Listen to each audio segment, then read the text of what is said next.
আগামী মার্চ মাসের মাঝামাঝি সময় মার্কিন president mister Donald Trump Delhi সফরে আসবেন। তিনি যখন দিল্লিতে আসবেন ঠিক সেই সময়টাতে তিনি শেখ হাসিনার সঙ্গে সাক্ষাৎ করবেন। একইভাবে তিনি বাংলাদেশ নিয়ে খেলছেন, ডক্টর মোহাম্মদ ইউনূসকে নিয়ে খেলছেন। এবার ভারত থেকে নিশ্চিত কোনো পদক্ষেপের আজ পেতেই জেনারেল ওয়াকারুজ্জামান মুখ খুললেন। ওয়াকিবহুল মহল মনে করছে মোহাম্মদ ইউনূস যদি পদত্যাগ না করেন তাহলে বাংলাদেশে ভারতীয় সেনা ঢুকতে পারে, আর সেটা হবে মার্চেই। শেখ হাসিনাকে মসনাদে বসিয়ে ভারতীয় সেনা বড়সড় জঙ্গি দমন অভিযান করতে পারে বাংলাদেশে। তবে কি আবারও একটি নতুন কিংস পার্টির আত্মপ্রকাশ ঘটলো? কিংস পার্টি মানে হচ্ছে কিং এর ছত্রছায়ায় পরিচালিত। এটা কেমন করে কিংস পার্টি হলো তা তো বুঝতে পারলাম না। আজকে নতুন দল আত্মপ্রকাশের পর এই যে আমাদের ছাত্রদের মধ্যে হান্নান মাসুদ তার একটা বক্তব্যকে ঘিরে তেলবাজির যে নমুনা, এই নতুন দলটাও তেলবাজ মুক্ত হতে পারবে না। জুম্মায় 8 দিন ধরে রাজনীতিতে আসছে নাহিদ ইসলাম, গণতন্ত্রের ইমাম।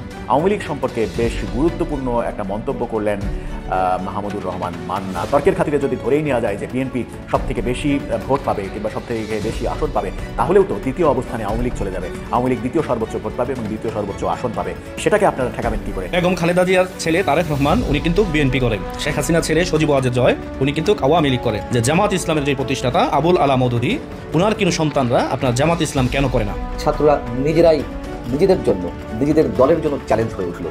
তারা কি সুনির্দিষ্ট কোনো আদর্শ আমাদের সামনে তুলে ধরতে পেরেছে? তারা আসলে কোন আদর্শের কথা বলছে? আমি তো এটি। আসসালামু আলাইকুম প্রিয় দর্শক শ্রোতা, আশা করি সবাই ভালো আছেন। নতুন একটি ভিডিওতে সবাইকে স্বাগতম।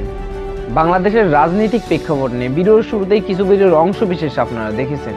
মূলত আজকের এই ভিডিওটিতে সেই সকল ভিডিওর বিস্তারিত আলোচনা দেখতে পারবেন।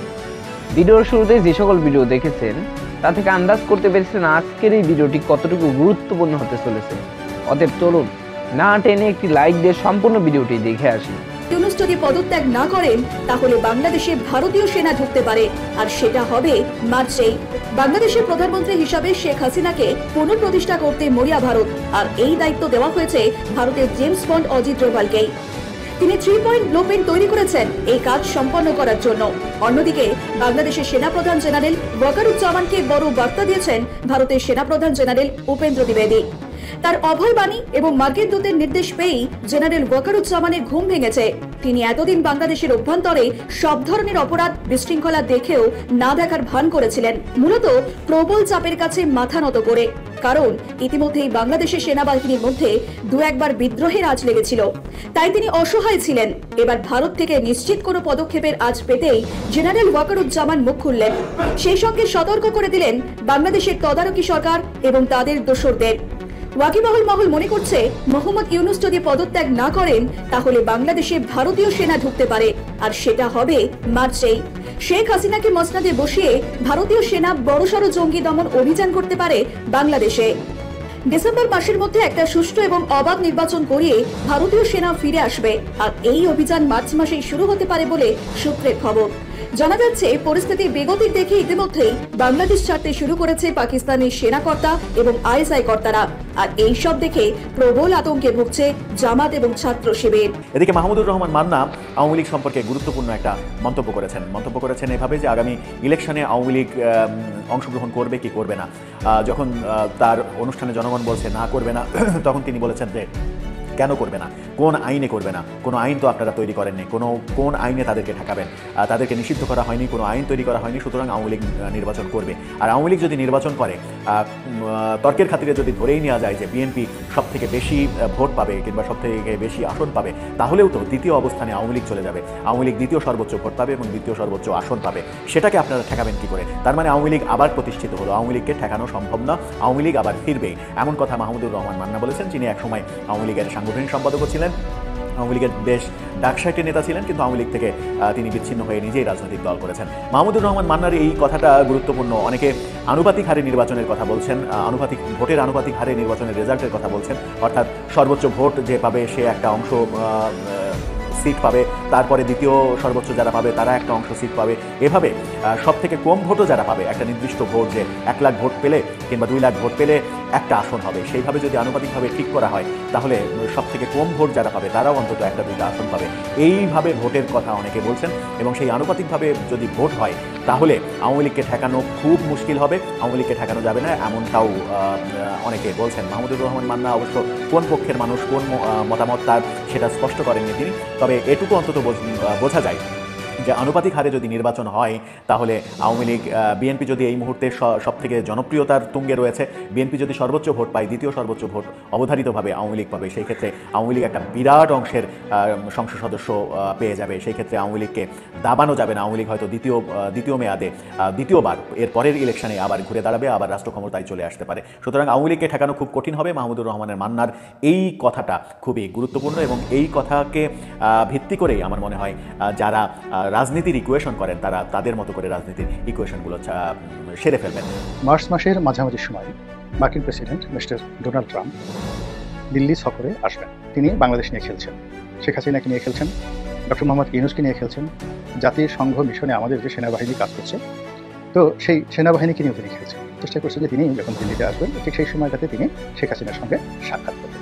তো আমি শিরোনামে প্রথম বলার চেষ্টা করেছি যে এটা কি সম্ভব যে তিনি ভারতে আসবেন এবং শেখ হাসিনার সঙ্গে সাক্ষাৎ করবেন?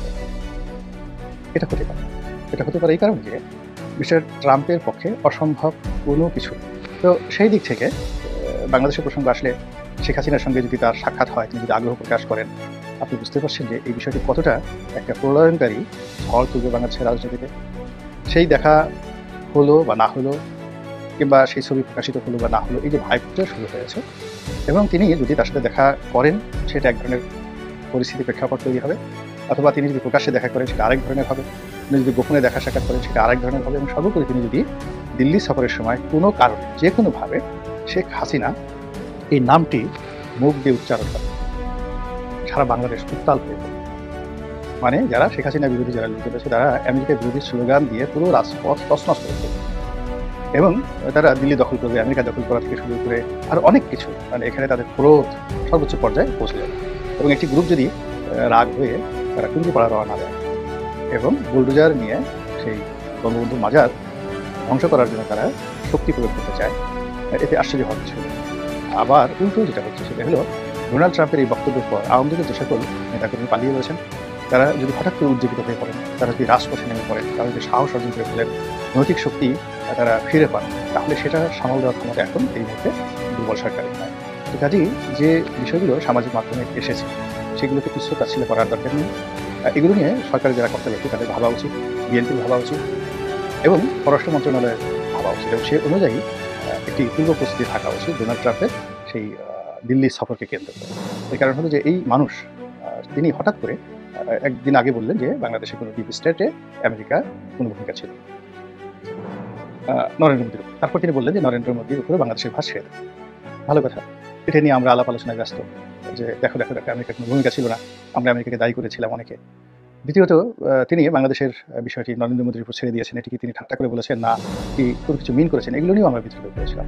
তো এরই মধ্যে হঠাৎ করে তিনি একেবারে স্পেসিফিক বাংলাদেশের নাম করে সেই $29 মিলিয়ন দেওয়া হয়েছে, আবার সেটি কোন কোম্পানিকে দেওয়া হয়েছে, কোন এনজিওকে দেওয়া হয়েছে, তাদের ছবি কীভাবে কোন ম্যাগাজিনে আসবে, যে সময় ব্যয় করে মার্কিন যুক্তরাষ্ট্রের প্রেসিডেন্ট বাংলাদেশকে নিয়ে কটূক্তি করেছেন, রাজনীতি নিয়ে কটূক্তি করেছেন, এবং এদেশে যারা এই দুই জনের নাম সর্বস্ব একটি প্রতিষ্ঠান তাতে বিশাল অঙ্কের 3.5 কোটি টাকার মার্কিন ডোনেশন পেয়েছে, তাদেরকে নিয়ে যে ঠাট্টা এবং মস্করা করেছেন, এটা আমরা কল্পনা করতে পারি একদিন আগে যে তিনি এই কথা বলতে পারেন। কাজেই তিনি হঠাৎ করে যদি আবার বাংলাদেশ নিয়ে বিস্ফোরক কোনো মন্তব্য করে বসেন আর যাকে বলা হয় শেখ হাসিনার নাম উচ্চারণ করেন, তার সঙ্গে দেখা করেন বা তাকে আহ্বান করেন দেখা করার জন্য, এনি মিনস এটি তার দ্বারা সম্ভব। বেগম খালেদা জিয়ার ছেলে তারেক রহমান উনি কিন্তু বিএনপি করেন, শেখ হাসিনার ছেলে সজীব ওয়াজেদ জয় উনি কিন্তু আওয়ামী লীগ করেন। কিন্তু আমার একটা বিষয় অনেক সময় জানতে ইচ্ছে হয়, এটি আসলে তর্কের কোনো বিষয় না, যে জামাত ইসলামের যে প্রতিষ্ঠাতা আবুল আলা মওদুদী উনার কোনো সন্তানরা আপনার জামাত ইসলাম কেন করে না? এটি হচ্ছে আমার প্রথম প্রশ্ন। আপনি যদি রাজনৈতিক বিষয়গুলো যদি বিশ্লেষণ করেন বা আমাদের দেশে যে রাজনৈতিক দলগুলো রয়েছে, নিবন্ধিত রাজনৈতিক দল, তারা দেখবেন কেউ না কেউ উত্তরসূরি হিসাবে কিন্তু তারা এই দলটার সাপোর্ট কিন্তু করে। যেমন চরমনাই পীর সাহেব হুজুরের ছেলে আপনার বর্তমান যে দুজন আছে ওনাদের দল পরিচালনা করতেছে। বিশেষ করে জামাত ইসলাম যে একটি রাজনৈতিক দল যেটির নিবন্ধন ইতিমধ্যে বাতিল করা হয়েছে, এবং কি নিবন্ধন এখনও তারা ফিরে পাবে কিনা এটার কোনো নিশ্চয়তা নেই। কিন্তু আমি এই বিষয়গুলো যদি আমি করি, দেখা যায় কি যে অনেক সময় আমার ক্রিয়া লাগে যে আসলে যে প্রতিষ্ঠাতা জামাত ইসলামের ওনার ছেলেরা কেন ওনার এই দলের কিন্তু দায়ভার অথবা এই দলের কিন্তু রাজনীতির সাথে তারা সম্পৃক্ত কেন নয়? হয়তো অনেকে অনেকভাবে আমি প্রশ্ন করলে হয়তো অনেকে অনেকবার উত্তর দিবেন, কিন্তু আমার প্রশ্ন একটাই যে তারা কেন রাজনীতি করে না? নিশ্চয়ই কোনো কারণ রয়েছে, বা এই দলের প্রতি তাদের কোনো অভিযোগ রয়েছে, এটা থাকতেই পারে। বা ওনার জামাত ইসলামের যে প্রতিষ্ঠাতা মওদুদী সাহেবের ছেলে উনিও কিন্তু বলেছে দলের বিষয়ে। কিন্তু আপনারা কার জোরে এদেশে রাজনীতি করেন? ওই যে পাকিস্তান থেকে আপনাদের যে হেডকোয়ার্টার পাকিস্তানের লাহোরে, সেখান থেকে আপনাদেরকে যে প্রেসক্রিপশন দেওয়া হয়, সেই প্রেসক্রিপশন অনুযায়ী যদি আপনারা বাংলাদেশে রাজনীতি করেন, এদেশের জনগণকে বাদ দিয়ে, আপনারা বুঝতে হবে আপনাদের যে দেশের জনগণ দিন শেষে যতই আপনাদের মানে মিছিল মিটিংয়ে লাখ লাখ লোকের সমাগম আপনারা ঘটান, কিন্তু দিন শেষে নির্বাচন আসলে এদেশের জনগণ গিয়ে দেখবেন যে আওয়ামী লীগ আর বিএনপিকে কিন্তু খুঁজে। কারণ আপনাদের সবচেয়ে বড় দোষ কি? ওই 71 সালে আপনারা একটি বিরোধিতা করেছিলেন বাংলাদেশের বিপক্ষে। আমি আশা করি সম্পূর্ণ ভিডিওটি দেখেছেন এবং এই ভিডিওর সাপেক্ষে আপনার কি মতামত অবশ্যই কমেন্ট বক্সে জানিয়ে যাবেন। ভিডিওটি ভালো লেগে থাকলে শেয়ার করতে ভুলবেন না। আমাদের এই চ্যানেলে নতুন হয়ে থাকলে চ্যানেলটি সাবস্ক্রাইব করে চ্যানেলের পাশে থাকবেন। আর যারা ইতিমধ্যে চ্যানেলটি সাবস্ক্রাইব করেছেন তাদেরকে অসংখ্য ধন্যবাদ। দেখা হবে নতুন কোনো ভিডিও নিয়ে, ততক্ষণ সবাই সুস্থ থাকবেন। আল্লাহ হাফেজ।